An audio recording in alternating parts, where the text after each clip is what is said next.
Hi hello నమస్తే welcome to Varma class room. మరి Varma class room లో ఈ రోజు మనం 8th క్లాస్ భౌతిక శాస్త్రానికి సంబంధించి బలం పీడనం అనేటువంటి లెసన్ ని ఎక్స్ప్లెయిన్ చేసుకోబోతున్నాం. మరి లేట్ ఎందుకు, స్టార్ట్ చేద్దాం.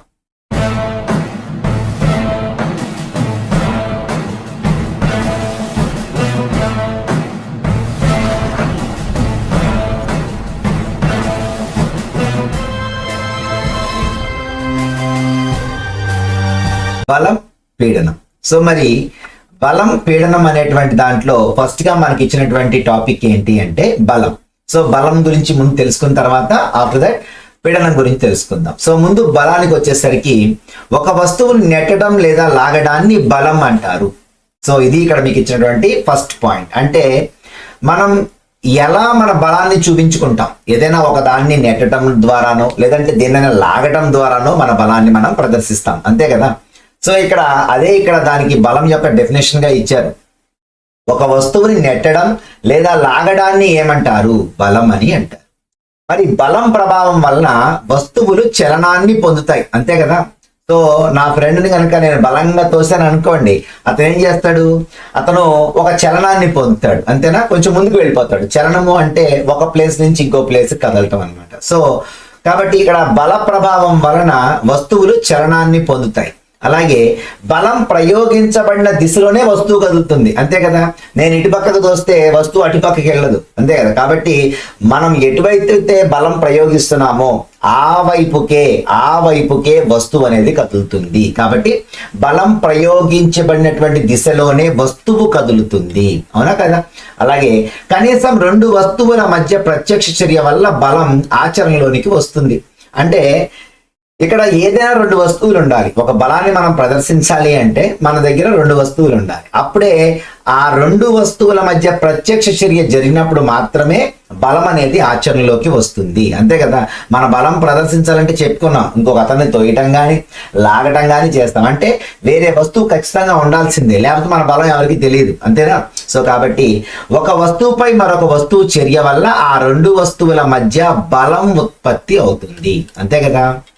నేను ఇంకొక పర్సన్ ని తోయటం, కింద చూడండి ఒకసారి, ఇక్కడ ఆ పర్సన్ బాక్స్ ని బలంగా ఒక దిశగా తోస్తున్నాడు, అవునా. సో అలా తోస్తున్నప్పుడు ఏం జరుగుతుంది?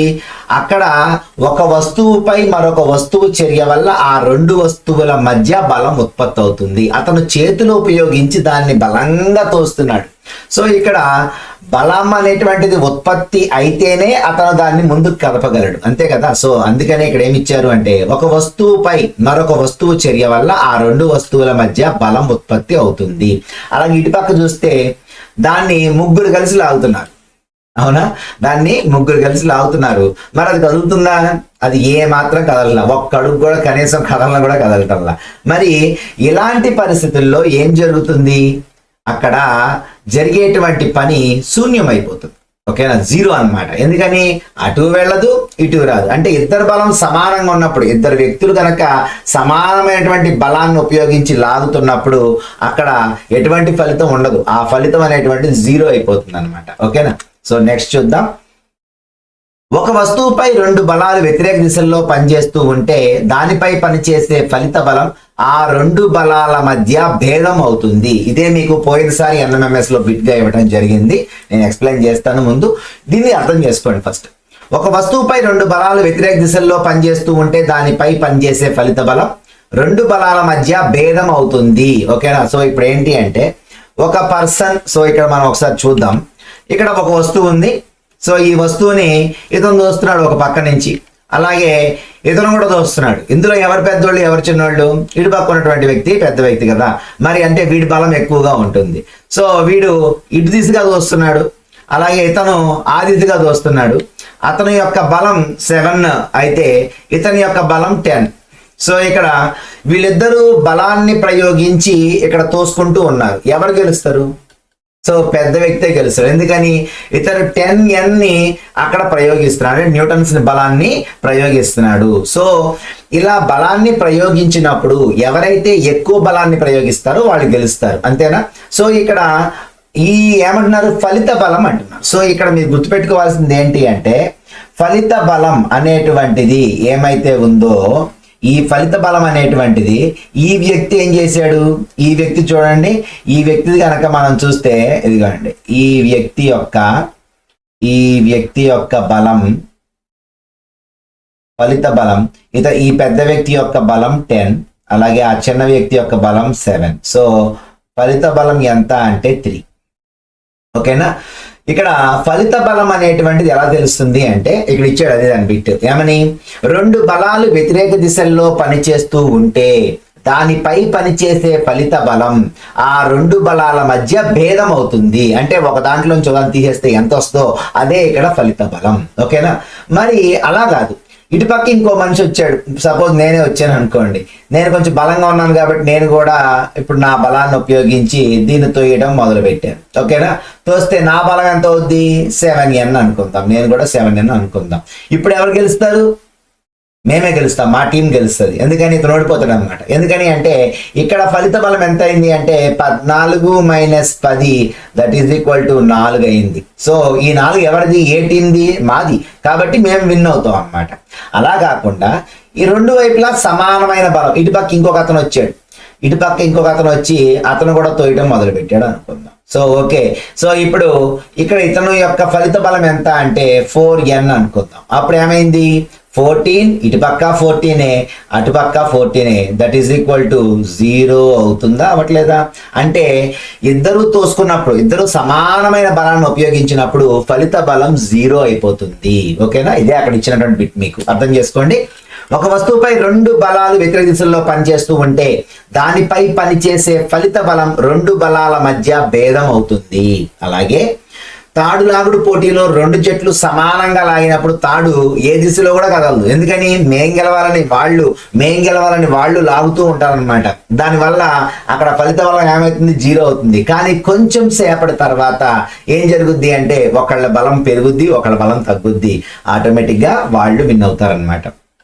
సో ఒక వస్తువుపై పనిచేసే బలం రెండవ దానికంటే ఎక్కువగా ఉండొచ్చు, అంతే కదా, ఇందాక మనం చెప్పుకున్నది అదే కదా, తక్కువగా ఉండొచ్చు, లేదంటే సమానంగా ఉండొచ్చు. ఈ మూడిట్లో ఏదో ఒకటి మాత్రమే జరుగుద్ది, అంతేనా కదా. ఇప్పుడు అటుపక్క వాళ్ళు బలంగా ఉండొచ్చు, ఇటుపక్క వాళ్ళు వీక్ అవ్వచ్చు, లేదంటే ఇటుపక్క వాళ్ళు వీక్ అవ్వచ్చు, ఇటుపక్క వాళ్ళు బలంగా ఉండొచ్చు, లేదంటే 2 సమానంగా ఉండొచ్చు. ఈ మూడిటికి మాత్రమే ఇక్కడ స్కోప్ ఉంది ఒక వస్తువు మీద పనిచేసే బలం అనేటువంటిది. మరి అలాగే ఒక వస్తువుపై వ్యతిరేక దిశల్లో పనిచేసే 2 బలాలు సమానమైతే, ఇప్పుడే చెప్పాను, ఇటు 14 ఇటు 14, ఏమవుతుంది దాని ఫలిత బలం 0. ఓకేనా. సో మీకు బిట్ ఇవ్వచ్చు, ఎలా ఇవ్వచ్చు అంటే పోయినసారి NMMS లో ఎలా ఇచ్చారు అంటే బిట్ ఒకసారి ఇక్కడ అబ్జర్వ్ చేయండి. పోయినసారి బిట్ ఎలా ఇచ్చారంటే ఒక బొమ్మ ఇచ్చారు, ఇలాగా ఒక బాక్స్ ఇచ్చారు, దాని మీద ఇలా ఇచ్చి ఒక 5, ఇలా ఇచ్చి ఒక 6, ఇటు పక్క నుంచి ఒక 10 ఇచ్చారు, తర్వాత ఇంకో బొమ్మ ఇచ్చారు, అలాగనమాట 2-3 బొమ్మలు ఇచ్చేసి వాళ్ళు ఏమన్నారంటే ఎందులో ఫలిత బలం శూన్యం అవుతుంది అని అడిగారు. అప్పుడు మీరు ఏం చూసుకోవాలి, 5, 6, 11 అయింది ఇక్కడ. సో 5, 6, 11, ఇక్కడ 10, అంటే దీని ఫలిత బలం 1. అలా మీరు మొత్తం అన్ని టోటల్ చేసుకుంటా వెళ్తే ఎక్కడైతే 2 వైపులా బలాలు సమానంగా ఉన్నాయో అది శూన్యం అవుతుంది, అంతే కదా. ఫలిత బలం శూన్యం అవటం అంటే 2 వైపులా ప్రయోగించే బలాలు సమానంగా ఉన్నప్పుడు మాత్రమే ఫలిత బలం అనేటువంటిది శూన్యం అవుతుంది అనే విషయాన్ని గుర్తుపెట్టుకోండి. ఓకేనా. సో నెక్స్ట్ చూద్దాం. వస్తువుపై ప్రయోగించబడిన బల దిశ కదిలే దిశలోనే ఉంటే వస్తువు ఒడి పెరుగుతుంది, అంతే కదా. ఇప్పుడు ఉదాహరణకి ఒక టైర్ ఉంది, మనం చిన్నప్పుడు బాగా టైర్స్ ఎక్కువ ఆడుకుంటాం, పొలం పెట్టుకొని ఆ టైర్ని కొట్టుకుంటూ తీసుకెళ్ళిపోతూ ఉంటాం, అవునా. బల దిశ కదిలే దిశలో ఉంటే వస్తువు ఒడి పెరుగుతుందని ఇచ్చాడు. ఇక్కడ వడి అంటే ఏంటి అంటే సమయంతో పాటు ఆ వస్తువు అనేది కదలటం అనమాట. అంటే ఆ వస్తువు సమయంతో పాటు కదులుతూ వెళ్ళిపోవాలి, అంటే టైం జరిగే కొద్దీ ఆ వస్తువు తన ప్లేస్ని మార్చుకుంటూ పోవాలన్నమాట. సో ఇక్కడ బల దిశ కదిలే దిశలోనే ఉంటే వస్తువు వడి పెరుగుతుంది. ఉదాహరణకి వాలీబాల్, ఫుట్బాల్ ఇలాంటి వాటిని ఎక్కువగా మనం చూస్తూ ఉంటాం. అందులో ఫుట్బాల్ని తీసుకోండి, అందులో తన్నుకుంటూ పోతూ ఉంటాడు. అతను తన్నుతూ ఉంటే దాని వేగం పెరుగుద్దా, అలా తన్నకుండా నుంచుంటే దాని వేగం పెరుగుద్దా? తన్నుతూ ఉంటేనే కదా. సో అదే ఇక్కడ మీకు ఇచ్చిన ఫస్ట్ బిట్. వస్తువుపై ప్రయోగించబడిన బల దిశ, ఓకేనా. కదిలే దిశలోనే ఉంటే వస్తువు వడి పెరుగుతుంది. ఓకేనా. అలాగే కదిలే దిశకు వ్యతిరేక దిశలో బలాన్ని ప్రయోగిస్తే అది వస్తువు వడి తగ్గడానికి కారణమవుతుంది. నేను తన్నుకుంటూ వెళ్తున్నా, అడ్డంగా గోడ వచ్చింది, ఏమైంది, బాలు దానికి తగిలి ఆగిపోద్ది, అప్పుడు వడి 0 అయిపోద్ది. అంతే కదా. అప్పటిదాకా వడి పెరుగుతూ ఉంది, నేను ఎప్పుడైతే తన్నుకుంటూ తీసుకువెళ్తున్నాను, గోడ రాగానే ఏమైపోయింది, అటుపక్క నుంచి బలం ప్రయోగించింది, గోడ వ్యతిరేక దిశలో బలాన్ని ప్రయోగించింది, ఆటోమేటిక్ గా వడి అనేటువంటి తగ్గిపోద్ది, కాసేపటికి 0 కూడా అయిపోద్ది. అంతేనా. సో బంతి వడి చలన దిశ దానిపై ప్రయోగించబడిన బలం కారణంగా మారతాయి. అంతే కదా. నేను ప్రయోగిస్తేనేమో వెళ్తూ ఉంటుంది, వ్యతిరేకంగా ఇంకొకటి బలం ప్రయోగిస్తే ఆగిపోతుంది. అంతేనా కదా. రైట్. అలాగే చలన స్థితిలో మార్పు అంటే ఆ చలనం యొక్క స్థితిలో మార్పు ఎలా ఉంటుందనేది చూస్తే, ఒక వస్తువు వడి లేదా చలన దిశలో లేదా రెండింటిలో మార్పు అనేది బలం ద్వారా వస్తువు చలన స్థితిలో మార్పు తీసుకొని రావచ్చు. అంతేనా కదా. మనం బలాన్ని ప్రయోగిస్తేనే వస్తువు యొక్క చలనం అనేటువంటిది మారుతుంది. అంతేనా కదా. ఒక పుస్తకాన్ని మనం కదిపితేనే కదులుద్ది, పక్క వ్యక్తిని మనం తోస్తేనే ముందుకెళ్తాడు, అలాగే మనం బాల్ విసిరితేనే ముందుకెళ్తుంది. ఏదైనా మనం బలం ప్రయోగిస్తేనే దాని యొక్క చలన దిశ వడి అనేటువంటివి పెరుగుతూ ఉంటాయి. దానికి ఏమైనా వ్యతిరేక దిశలో బలం పనిచేస్తే కనుక ఆ వస్తువు యొక్క వడి తగ్గిపోతుంది లేక శూన్యానికి వచ్చేస్తుంది. ఓకేనా. సో క్లియరా ఇంతవరకు. ఇక్కడ చూస్తే మీకు వాలీబాల్లో అంతవరకు ఫాస్ట్ గా తంతారు అనమాట. దాన్ని గోల్ కొడదామని గట్టికి కొడితే ఆ బాల్ వేగంగా వచ్చేస్తాయి. గోల్ కీపర్ అలా చేతులు పెట్టి ఆపాడంటే దాని యొక్క వడి ఒక్కసారిగా 0కి వచ్చేస్తుంది. అవునా కదా. అలాగే ఇక్కడ చూస్తే హాకీ స్టిక్, అప్పటిదాకా హాకీ స్టిక్ తో ఆడుకుంటూ తీసుకెళ్తారు.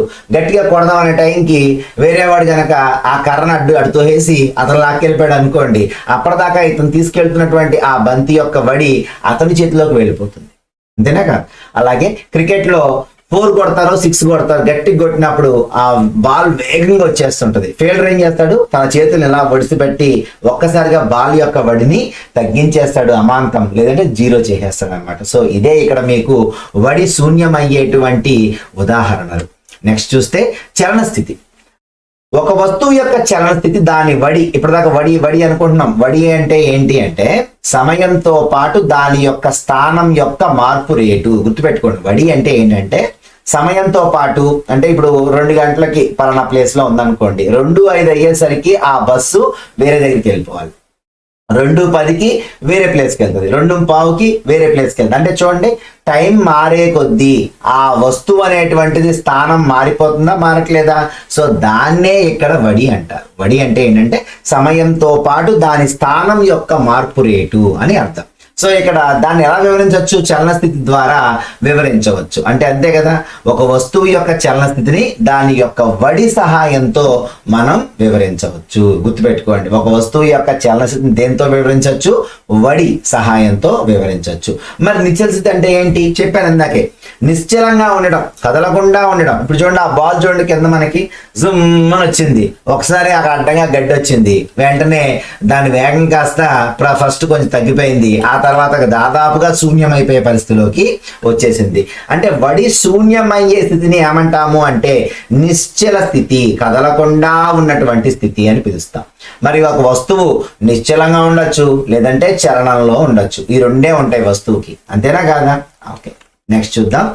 బలాన్ని దాని పరిమాణంలో తెలియజేస్తారు. ఎంత బలాన్ని ప్రయోగించావు, ఎంత పరిమాణంలో నువ్వు బలాన్ని ప్రయోగించావు అంటారు.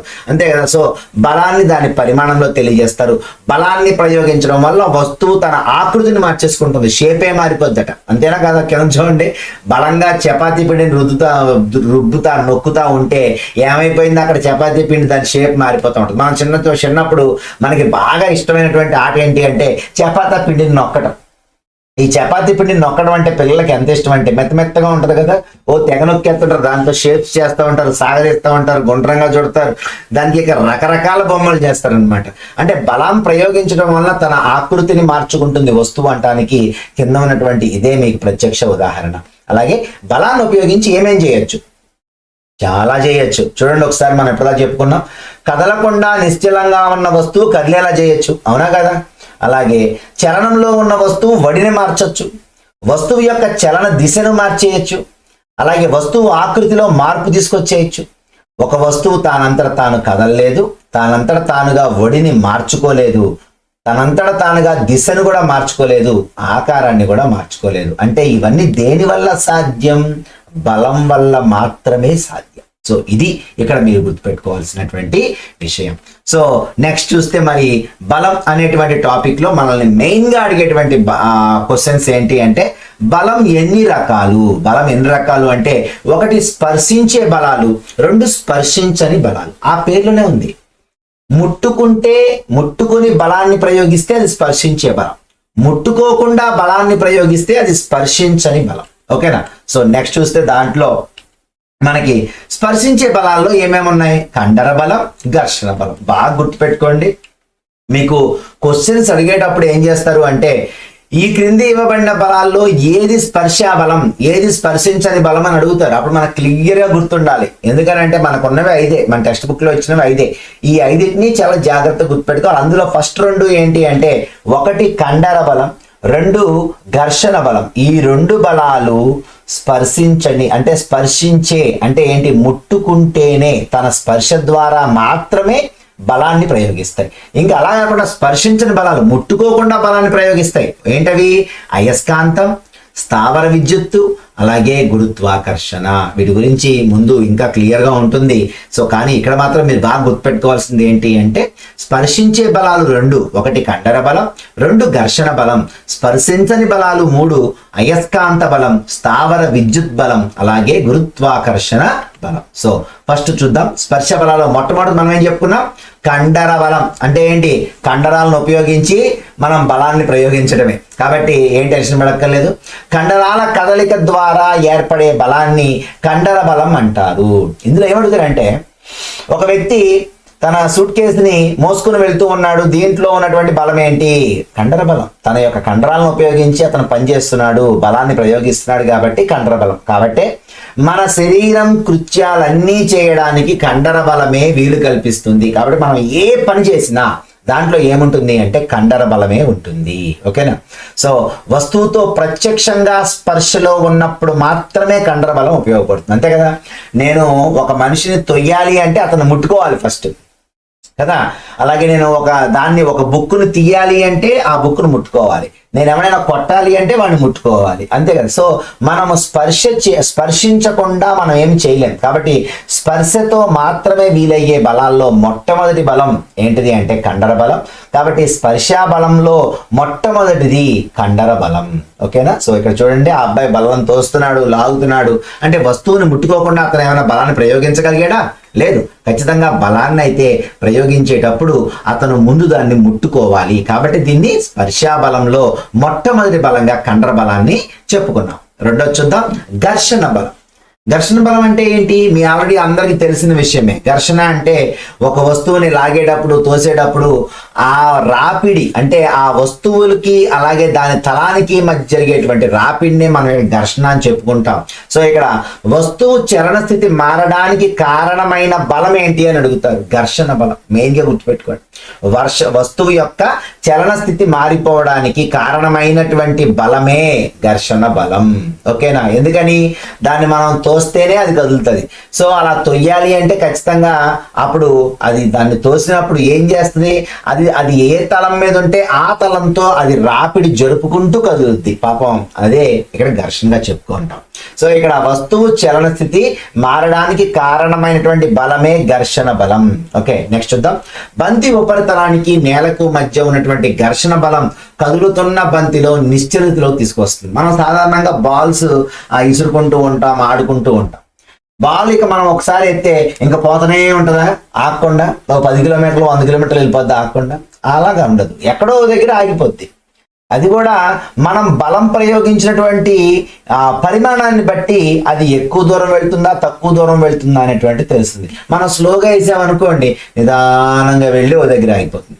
మనం గట్టిగా వేసామనుకోండి కొంచెం ఎక్కువ దూరం వెళ్ళి ఆగిపోతుంది. గట్టిగా వేసామనుకోండి ఇంకా కొంచెం ఎక్కువ దూరం వెళ్ళి ఆగిపోతుంది. అంటే మొత్తానికైతే ఆగిపోవటం కామన్. ఆగిపోవడానికి గల కారణం ఏంటి అంటే ఇక్కడే ఇంపార్టెంట్. బంతి ఉపరితలానికి నేలకి మధ్య ఘర్షణ జరుగుద్ది అనమాట. అదేమో నేను వెళ్తా అంటది, నేల ఏమో నువ్వు ఆగిపో అంటది. సో ఈ రెండు ఆ ఎల్లు ఆగిపో, ఎల్లు ఆగిపో, వెళ్తా ఆగిపో. సో ఇలా కొట్టుకుంటూ మొత్తానికి ఆగిపోతాయి. అంటే ఏది గెలిచింది ఇక్కడ? ఘర్షణ గెలిచింది. అర్థమైంది? అంటే నేల ఏం చేస్తుంది అంటే నువ్వు వద్దు వెళ్ళొద్దు అని చెప్పి దాన్ని ఆపేస్తుంది అనమాట. సో ఇక్కడ ఆ వస్తువు యొక్క తలానికి నేలకి మధ్య జరిగేటువంటి రాపిడే ఇక్కడ మనం ఘర్షణగా చెప్పుకుంటాం. అదే కారణం బంతి నిశ్శబ్దంలోకి రావడానికి కారణం ఏంటి అంటే బంతి ఉపరితలానికి నేలకి మధ్యలో ఉండే ఘర్షణ బలం. నెక్స్ట్ చూద్దాం. తెడ్డు వేయటం ఆపేసినప్పుడు నీటికి పడవకి మధ్యలో ఉండేటువంటి ఘర్షణ బలం వల్ల పడవ ఆగిపోతుంది. మనం అనుకుంటాం నీళ్ళైతే జారుకుంటూ వెళ్ళిపోవచ్చు, కానీ నీళ్లలో కూడా మనం వెళ్ళాలి అంటే ఖచ్చితంగా తెడ్డు వేయాల్సిందే. తెడ్డు వేయకుండా అలాగే నుంచున్నాం అనుకోండి, అది కూడా అలాగే ఆగిపోయి ఉంటుంది. కారణం ఏంటి? నీటికి పడవకి మధ్యలో ఉండేటువంటి ఘర్షణ వల్లే ఆ పడవ ఆగిపోతుంది అనమాట. కాకపోతే కొన్నిసార్లు డౌట్ వస్తుంది, ఏంటి సార్ మేమేం కదపకుండానే వెళ్ళిపోతుంది సార్ అంటే గాలి వల్ల వెళ్తుంది ఎక్కువగా పడవ. ఓకేనా? సో కాబట్టి అది కాదు ఇక్కడ ముఖ్యం. మెయిన్గా గాలి లేనప్పుడు మనం చూసుకుంటే కనుక నీటికి పడవకి మధ్యలో ఉండే ఘర్షణ వల్ల పడవ మాత్రం ఎట్టి పరిస్థితుల్లో కదలదు. ఓకేనా? అలాగే ఘర్షణ బలం ఎల్లప్పుడూ కూడా చలించే వస్తువులపై పనిచేస్తుంది. దాని దిశ ఎల్లప్పుడూ చలించే దిశకు వ్యతిరేకంగా ఉంటుంది. ఇది గుర్తుపెట్టుకోవాలి మెయిన్గా. మనం ఇక్కడ ఘర్షణ అనేటువంటిది ఎప్పుడు కూడా కదిలే వస్తువుల మీదే పనిచేస్తుంది. ఓకేనా? అయితే ఎప్పుడు ఎలా ఉంటది దాని దిశ అని అడుగుతాడు. మనం ఒక వస్తువుని ఇట్లా అవుతున్నాం అనుకో, ఘర్షణ ఇటు పక్క పనిచేస్తే. కింద ఉన్న బొమ్మ చూడండి ఒకసారి. ఆ బాబు ఏం చేస్తున్నాడు? ఆ డబ్బాను లాగుతున్నాడు. లాగుతుంటే ఘర్షణ బలం ఎటు పనిచేస్తుంది? వెనక్కి పనిచేస్తుంది. ఓకేనా? సో ఇక్కడ చూడండి, ఇక్కడ షీర్ రియాక్షన్ ఫోర్స్ అంటే ఇతను లాగే బలం ఏమో ముందు వైపుగా ఉంది, లాగే బలం ఏమో ముందు వైపుగా ఉంటే, కానీ ఇతను ఘర్షణ బలం చూస్తే కనుక ఈ మధ్యలో చూడండి, ఈ నేలకి ఈ మధ్యలో అన్నమాట ఘర్షణ జరుగుద్ది. ఘర్షణ జరిగి అది ఆ వస్తువుని వెళ్ళనీయకుండా ఆపుద్ది. అంటే గుర్తుపెట్టుకోవాల్సింది ఏంటి ఇక్కడ మనం? ఘర్షణ బలం ఎల్లప్పుడూ కూడా కదిలే వస్తువుల మీద పనిచేస్తుంది. ఒకటో బిట్టు. దాని దిశ ఎల్లప్పుడూ ఎలా ఉంటుందంటే వస్తువు చలించే దిశకు వ్యతిరేకంగా ఉంటుంది, ఆపోజిట్ సైడ్ లో ఉంటుందని అర్థం చేసుకోవాలి. అలాగే ఉపరితలాల మధ్య స్పర్శ కారణంగా ఘర్షణ బలం పుడుతుంది కాబట్టి ఇది కూడా స్పర్శ బలమే. ఓకేనా? స్పర్శ బలంలో రెండు చెప్పేసుకున్నాం. ఒకటేంటి? కండర బలం, రెండోది వచ్చేసరికి ఘర్షణ బలం. ఇక్కడ పక్కన చూడండి, మంచు మీద స్కేటింగ్ ఈజీగా చేయగలుగుతామా? గడ్డి మీద స్కేటింగ్ ఈజీగా చేయగలుగుతామా? మంచు మీదే. ఎందుకని? ఘర్షణ అనేటువంటిది అక్కడ తక్కువగా ఉంటుంది, ఇక్కడ ఎక్కువగా ఉంటుంది. ఓకేనా? రైట్. నెక్స్ట్ చూద్దాం. స్పర్శించని బలాలు. ఇప్పటిదాకా ఏం చెప్పుకున్నాం మనం? స్పర్శించే బలాలు చెప్పుకున్నాం. ఇప్పటిదాకా స్పర్శించే బలాలు అయిపోయిన తర్వాత స్పర్శించని బలాలు, ముట్టుకోకుండా ఇక్కడ ఏం చేస్తాయట? బలాన్ని చూపిస్తాయట. చూడండి ఒకసారి. ఫస్ట్ ఇక్కడ అలా అయస్కాంతం కనుక ఒక దగ్గర పెడితే ఇనప పదార్థాలు మన లాగేస్తుంది లోపలికి. అవునా? అంటే దేన్ని ముట్టుకోకుండానే దాని బలాన్ని ప్రయోగించేసి లాగేస్తుంది దగ్గరికి. అంటే దాని బలం అంత గొప్పదన్నమాట. సో ఇక్కడ అయస్కాంతంలో మనకి రెండు ఇంపార్టెంట్ పాయింట్స్ ఉంటాయి. ఒకటి, సజాతి ధ్రువాలు వికర్షించుకుంటాయి, విజాతి ధ్రువాలు ఆకర్షించుకుంటాయి. అంటే ఇక్కడ సౌత్ పోల్, నార్త్ పోల్ అనేటువంటి రెండు ధ్రువాలు ఉంటాయి, ఉత్తర దక్షిణ ధ్రువాలు ఉంటాయి ప్రతి అయస్కాంతానికి కూడా. దానిలో ఎస్ సజాతి ధ్రువాలు అవుతాయి కాబట్టి అవి ఆకర్షించుకో. ఎప్పుడు కూడా ఏం ఆకర్షించుకుంటాయి? ఎన్ ఆకర్షించుకుంటాయి. అంతేగాని ఎప్పుడు కూడా ఎన్ ఆకర్షించుకో అన్నమాట. అలాగే ఇనప ముక్కపై అయస్కాంతం ప్రయోగించే బలం కూడా స్పర్శించని బలం అవుతుంది. అంతే కదా మరి. ఇక్కడ మనం చూసుకుంటే స్పర్శించని బలం అనేటువంటిది ఏంటి? ముట్టుకోకుండా బలాన్ని చూపించడం. చూడండి, దాన్ని మేకు ముట్టుకుందా? మేకుని అక్కడెక్కడో ఉంటే అయస్కాంతం దగ్గర తీసుకెళ్ళగానే రా, నా దగ్గరికి రా అని చెప్పేసి సప్పని ఒక దెబ్బకు లాగేసింది. అంటే దానికి ఉన్నటువంటి బలం అది ఇనప మొక్కల్ని ఆకర్షించేసింది అనమాట. సో ఇది ఒక ఆకర్షణ బలం. మరి అలాగే చూసుకుంటే ఇది ఒక స్పర్శించని బలం. కాబట్టి అయస్కాంత బలం స్పర్శించని బలానికి మొట్టమొదటి ఉదాహరణగా మనం చెప్పుకుంటాం. రెండోది చూసుకుంటే స్థావర విద్యుత్ బలం. ఏంటి స్థావర విద్యుత్ బలం అంటే? మనం ఎప్పుడైనా సరే తల బాగా దూకుంటాం, తలస్నానం చేసిన తర్వాత బాగా తల దూకుంటాం, బాగా ఒక 20-30 సార్లు బాగా రుద్దిన తర్వాత అప్పుడు గనక దాని దగ్గరికి చిన్న కాగితం మొక్కని కనుక తీసుకెళ్తే అవి లాగేసుకుని అంటుకుపోతాయి. అలాగే టీవీ వేసినప్పుడు కనుక మన దగ్గరికి వెళ్ళి నుంచుంటే మన ఈ చేయి మీద ఉన్నటువంటి ఎంట్రులన్నీ లేచి నుంచుంటాయి. అవునా? సో ఎప్పుడైనా అబ్జర్వ్ చేశారా? చూడండి. అలాగే ఇక్కడ చూడండి ఒకసారి, మంచిగా బెలూన్ని బాగా రుద్దేసి ఆ పిల్లి దగ్గర పెడితే వెంట్రుకలన్నీ లేచి నుంచున్నాయి చూడండి. అవునా? సో ఇవన్నీ దేనికి ఉదాహరణలు అంటే స్థావర విద్యుత్ బలం. అక్కడ ఏమైనా బలం ప్రయోగించారా? ఏం చేయాల, కానీ మంచిగా వెంట్రుకలన్నీ లేచి నుంచున్నాయి పిల్లివి. ఒక ఆవేశపూరిత వస్తువు మరొక ఆవేశపూరిత లేక ఆవేశ రహిత వస్తువుపై కలగజేసే బలాన్నే మనం ఇక్కడ స్థావర విద్యుత్ బలం అంట. ఓకేనా? సో ఇక్కడ వస్తువులు ఒకదానితో ఒకటి స్పర్శ లేదు కానీ బలం పనిచేసింది కాబట్టి ఇది కూడా స్పర్శ బలానికే ఒక ఉదాహరణగా చెప్పుకోవటం జరిగిందనమాట. అలాగే గురుత్వాకర్షణ బలం. ఏంటి గురుత్వాకర్షణ బలం అంటే ప్రతి ఒక్కరికి తెలుసు, అవునా? మరి ఇక్కడ దీంట్లో ప్రధానంగా చూసుకుంటే పైకి విసిరిన ఏ వస్తువైనా కిందకే పడుతుంది, అవునా? ఐజాక్ న్యూటన్ గారు ఒకసారి యాపిల్ పండ్ల చెట్టు కింద కూర్చొని ఉంటే యాపిల్ పండు చెట్టు మీద రాళ్ళు కింద పడింది. అదే మనమైతే శుభ్రం కోసుకొని మొక్కలు కోసుకొని తినేతం తీగా ఉంది బాగుందని చెప్పేసి. కానీ ఆయన ఏం ఆలోచించాడు అంటే ఏంటి అసలు ప్రతి వస్తువు కిందకే ఎందుకు పడుతుంది, ఇది ఏమైనా స్పెషలా భూమికి అని చెప్పేసి ఆలోచించి అప్పుడు గురుత్వాకర్షణ సిద్ధాంతం అనేటువంటిది బయటికి రావడానికి ఒక కారణం అయ్యాడనమాట ఆయన. అక్కడ గురుత్వాకర్షణ బలం అంటే ఏంటి అంటే భూమికి ఉన్నటువంటి సహజమైనటువంటి బలం ఏంటి అంటే ఈ గురుత్వాకర్షణ బలం. అందువల్లనే ప్రతి వాళ్ళు నుంచోగలుగుతున్నారు, ప్రతి వస్తువు నిలబడగలుగుతుంది, పెద్ద పెద్ద బిల్డింగ్స్ ని ఆపుతుంది. సో ఇవన్నీ చెట్లు కూడా నుంచుంటున్నాయి అంటే కారణం ఏంటి అంటే భూమి వస్తువుల్ని తన వైపుగా లాక్కుంటది. అందువల్లే అవన్నీ పడిపోకుండా దాని వైపుకే ఉంటాయి అన్నమాట. అందుకే పైకి ఏమైనా వస్తువు విసిరినా కూడా అది కాసేపటికైనా కింద పడాల్సిందే. సో దాన్నే ఇక్కడ మనం గురుత్వాకర్షణ బలం అంటాం. ఉదాహరణగా మేము ఇక్కడ రెండు ఇచ్చారు, రేపు ఇదే అడగచ్చు మిమ్మల్ని. కుళాయి తెరిచిన వెంటనే నీరు కిందకి వెళ్తుంది ఎందుకు అని అడుగుతాడు. కిందకే వెళ్తుందంటే అర్థం ఏంటి? భూమి లాక్కుంటుందని అర్థం. కాబట్టి గురుత్వాకర్షణ బలం. గురుత్వాకర్షణ కారణంగానే నదులలో నీరు క్రిందికి ప్రవహిస్తుంది. నదుల్లో నీరు కిందకి ఎలా వెళ్తుంది కానీ పైకి వెళ్ళలేదని సార్ అని అడిగాం అనుకోండి, కారణం ఏంటి? కిందకి లాగుతుంది కాబట్టి భూమి ఎప్పుడు ఎటు పల్లం ఉంటే అటు పక్కకి వెళ్ళిపోతూనే ఉంటుంది అనమాట. సో నదుల్లో నీరు ప్రవహించడానికి, కుళాయిలో నీరు కిందకి రావడానికి కారణమైనటువంటి బలం ఏది అంటే గురుత్వాకర్షణ బలం.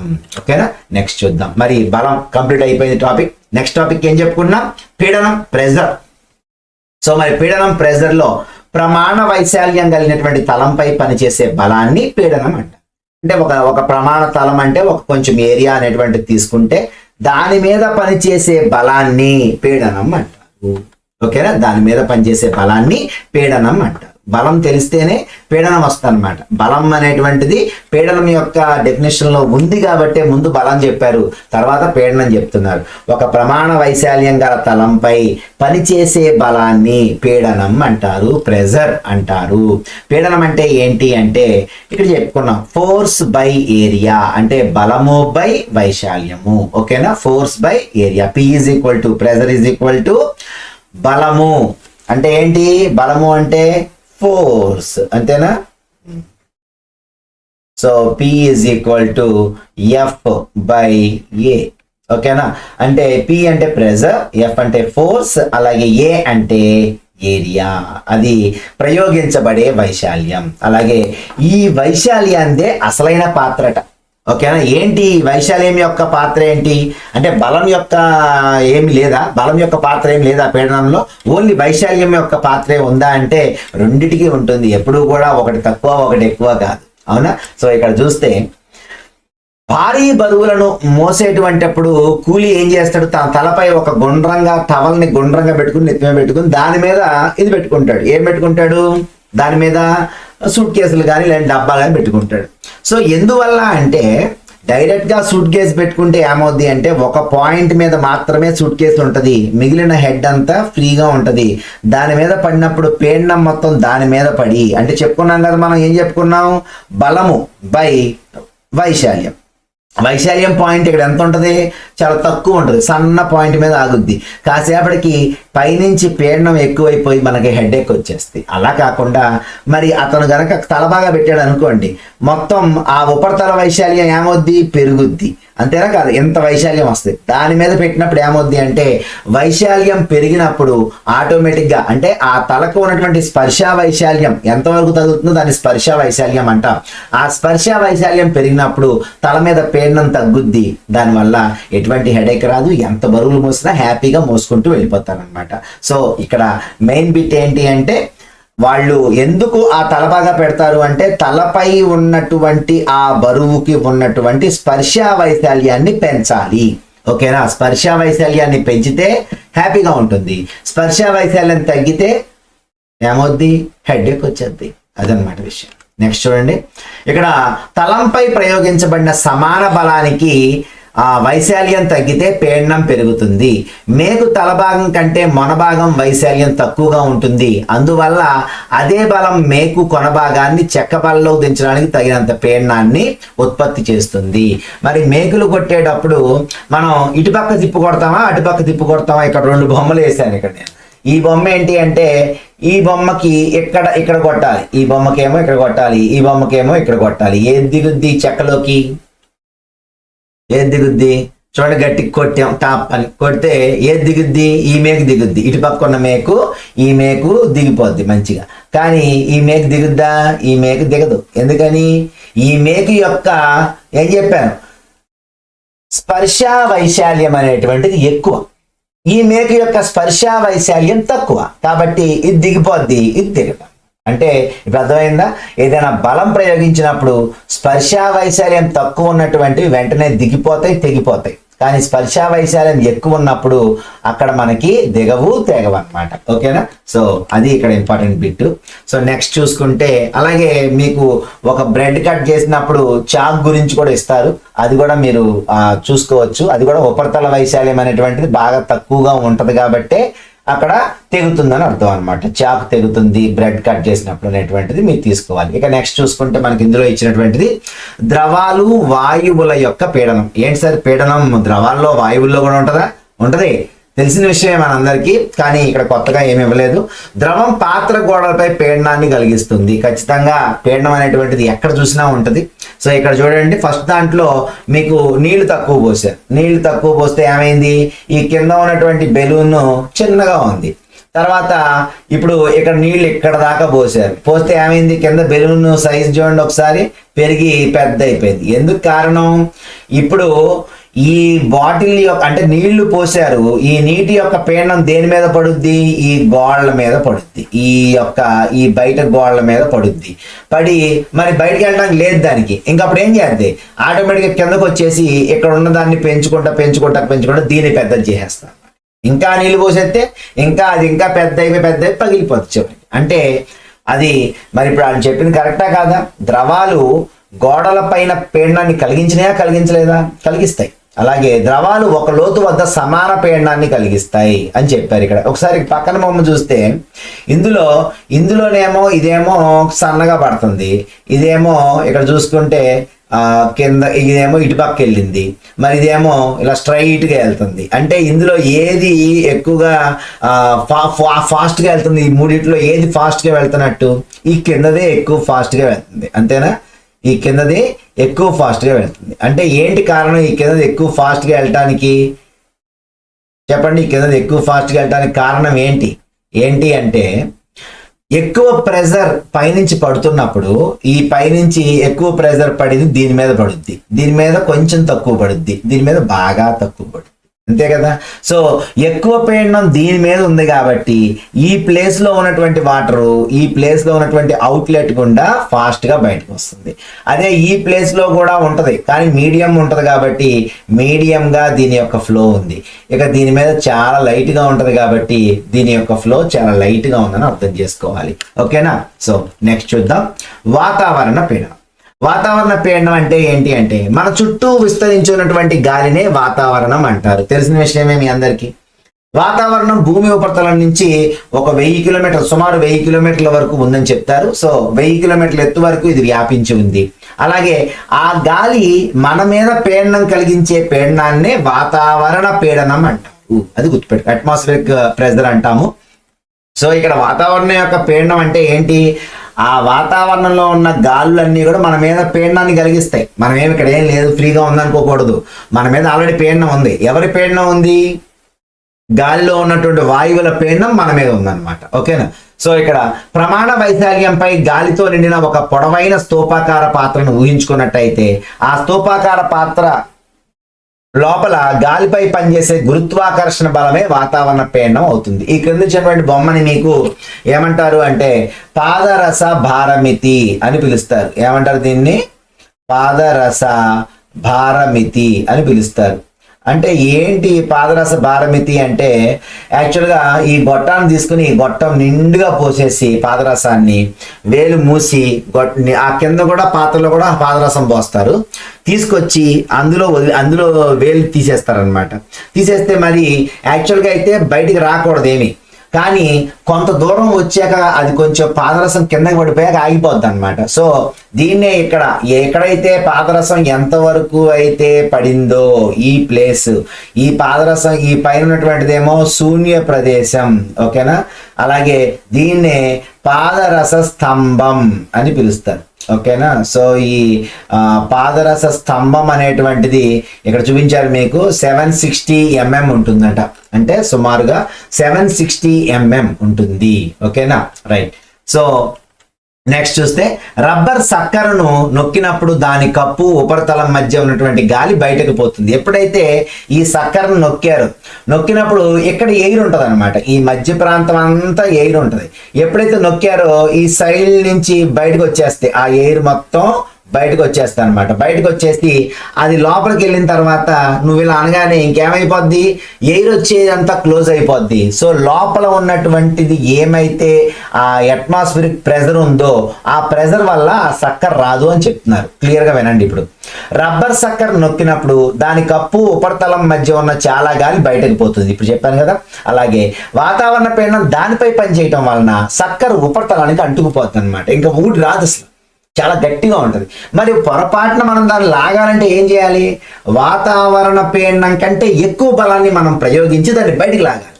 సో వాతావరణ పీడనం కంటే ఎక్కువ బలాన్ని ఉపయోగించి అటుపక్కో ఇటుపక్కో అన్నప్పుడు కొంచెం గాలి లోపలికి వెళ్ళిందంటేనే అది బయటకు కూడా వస్తాయి, లేదనుకోండి అసలు ఎట్టి పరిస్థితుల్లో కూడా అది బయటికి రాదు, ఊడదు కూడా అన్నమాట, ఓకేనా. అంటే అంత బలం ఉంది వాతావరణ పీడనానికి.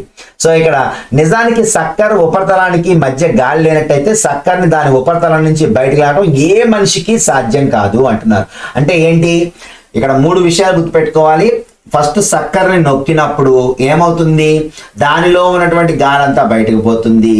అలాగే దాని లోపల వాతావరణ పీడనం ఏమైతుందో అది పనిచేయటం వల్ల సక్కర్ అతుక్కుపోతుంది. దాన్ని లాగాలి అంటే వాతావరణ పీడనం కంటే ఎక్కువ బలాన్ని దాని మీద ప్రయోగించాలి. అసలు సక్కర్కి ఉపరితలానికి మధ్య గాలి లేనట్లయితే ఆ సక్కర్ని దాని ఉపరితలం నుంచి తీయడం ఏ మనిషికి సాధ్యం కాదు. సో ఈ 4 ఇక్కడ ఇంపార్టెంట్ బిట్స్ గా చూద్దాం. నెక్స్ట్ చూస్తే ఇక చివరిగా మనకి ఒక ప్రయోగం జరిగిందని చెప్పారు. ఆ ప్రయోగం ఏంటట, 17వ శతాబ్దానికి చెందినటువంటి ఓటో వాన్ గేరిక్ అనేటువంటి జర్మన్ శాస్త్రవేత్త ఏం చేశాడు అంటే గాలిని బయట తీసే పంపుని కనిపెట్టాడు. దీన్నే మనం వాయురేచక యంత్రం అంటాము, అంటే గాలిని బయట తీసేసేది. సో ఇక్కడ అలాంటిదే ఈయన కనిపెట్టడం జరిగింది ఒకటి. సో ఈ పంపు సహాయంతో ఇతను ఏం చేశాడు అంటే ఆ గాలి పీడనం బలాన్ని నాటకీయంగా ప్రదర్శించాడట. ఎలాగా అంటే 51 సెంటీమీటర్ల వ్యాసం కలిగిన 2 బోలు అర్ధగోళాలు, ఇక్కడ చూడండి ఇదే ఒరిజినల్ అన్నమాట. అప్పుడు ఆయన చేసినటువంటి ప్రయోగందే అక్కడ ఏదో మ్యూజియంలో పెడితే దాన్ని ఇక్కడ ఫోటో తీసి మీకు చూపించడం జరిగింది. సో మీకు బుక్ లో అయితే ఏదో ఆర్టిఫిషియల్ గా వేశారు, కానీ ఇదే ఒరిజినల్ అన్నమాట, ఓకేనా. సో ఇక్కడ 51 సెంటీమీటర్ల వ్యాసం కలిగిన 2 బోలు లోహ అర్ధగోళాలను తీసుకున్నాడు. దాని లోపల మొత్తం గాలి అంతా ఎంటీ చేస్తాడు. మనం చెప్పుకున్నాం ఇప్పుడే, గాలి మొత్తం బయటకు పోతే అక్కడ ఆ ప్లేస్ని ఏది ఆక్రమిస్తుంది, వాతావరణ పీడనం ఆక్రమిస్తుంది. సో ఆ పీడనం ఆక్రమించడం వల్ల ఈ 2 అతుక్కుపోయినాయి గట్టిగా. అతుక్కుపోయిన తర్వాత 8 గుర్రాలు అటుపక్క 8 గుర్రాలు ఇటుపక్క కట్టి లాగండి అన్నాడు. కానీ ఎటువంటి పరిస్థితుల్లో కూడా ఆ గుర్రాలు కాదు కదా, దేవుడు వచ్చినా కూడా ఆ రెండింటిని వేరు చేయడం ఎవరి వల్ల కాదు. ఎందుకంటే అంత గట్టి ఆ వాతావరణ పీడనం అనేటువంటిది ఆ 2 అర్ధగోళాల మధ్యలో ఉంది. సో కాబట్టి వాయుపీడన అధిక బలం వల్ల ఆ అర్ధగోళాలు వేరు కాలేదు అనేటువంటి విషయాన్ని ఇక్కడ ఇవ్వడం జరిగింది. గుర్తుపెట్టుకోవాల్సింది ఏంటి అంటే ఈ ప్రయోగాన్ని చేసింది ఎవరు వాతావరణ పీడనం గురించి అంటే ఓటో వాన్ గేరిక్. ఏ దేశ శాస్త్రవేత్త అంటే జర్మన్ శాస్త్రవేత్త. ఇతను తీసుకున్నటువంటి అర్ధగోళాల యొక్క సైజ్ చూసుకుంటే 51 సెంటీమీటర్ల వ్యాసం కలిగినటువంటి అర్ధగోళాలు. అలాగే ఎన్ని గుర్రాలు అంటే 8 గుర్రాలు. సో ఇంతకు మించి ఇక్కడ బిట్స్ ఏం లేవు. సో ఇది మీకు ఫస్ట్ లెసన్ బలం అండ్ పీడనం. సో లెసన్ మీకు క్లియర్ గా అర్థమైందని భావిస్తాను. మరి లైక్ అయితే ఖచ్చితంగా కొట్టండి ప్రతి ఒక్కళ్ళు కూడా, ఎందుకంటే లైక్ చేయటం వలన మన వీడియో అందరికంటే ముందు కనిపిస్తుంది. చేయండి, సబ్స్క్రైబ్ చేయండి. వర్మ క్లాస్ రూమ్ ని ఉంటాను, మీ సురేష్ కుమార్ వర్మ.